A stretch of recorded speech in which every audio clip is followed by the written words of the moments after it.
with works that have been translated to English from across the world. Please subscribe to our channel to not miss out on our videos. Let's begin our journey with Latin America by going to Colombia and move to Europe and visit France, Germany and Poland.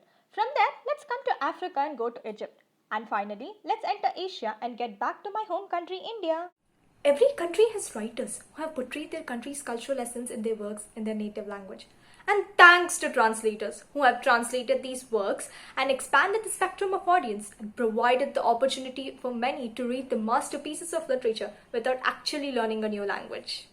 Bindu ma'am, can you please mention some points that translators have to keep in mind while translating? Yeah, definitely, translators confine themselves to the challenges of translation, but they use their liberty according to their language expertise in both the languages, the translated language and the mother language.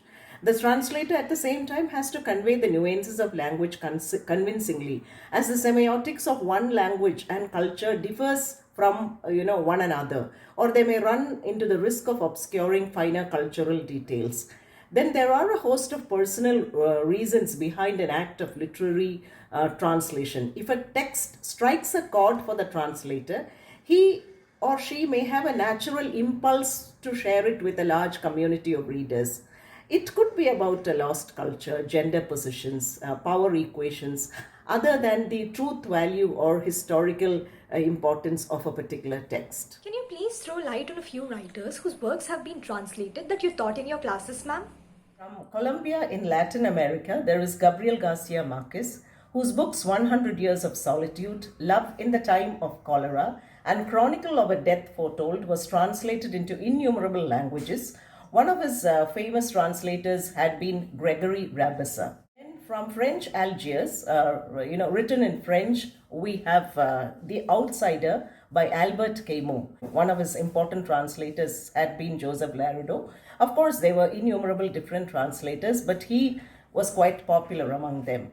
From Germany, we had Hermann Hesse, whose work Siddhartha was a path-breaking work, especially written at a time when the youth required some sense of direction, especially after the world wars and the disillusionment that the world wars had caused. From Poland, from Poznan, we had Wisława Szymborska, whose poetry, innumerable poems, have been translated into English.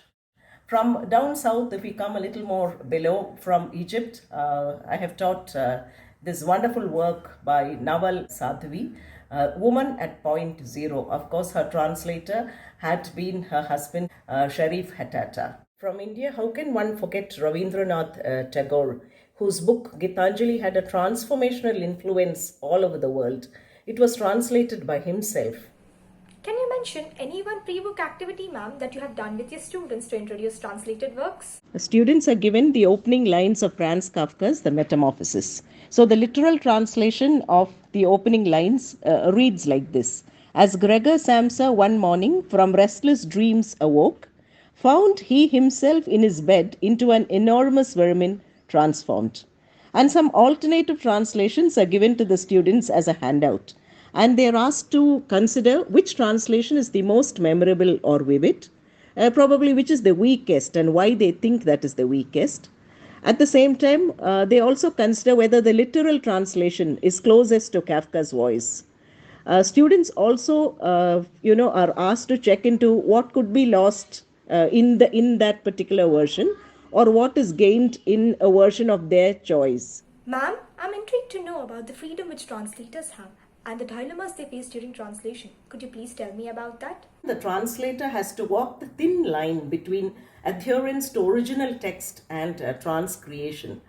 Considerable thought also goes into the loading of native terms, whether to retain them or use its rough equivalents in English. For instance, if you're translating in an Indian language, amma, appa, mother, father, there are these kinds of problems could happen.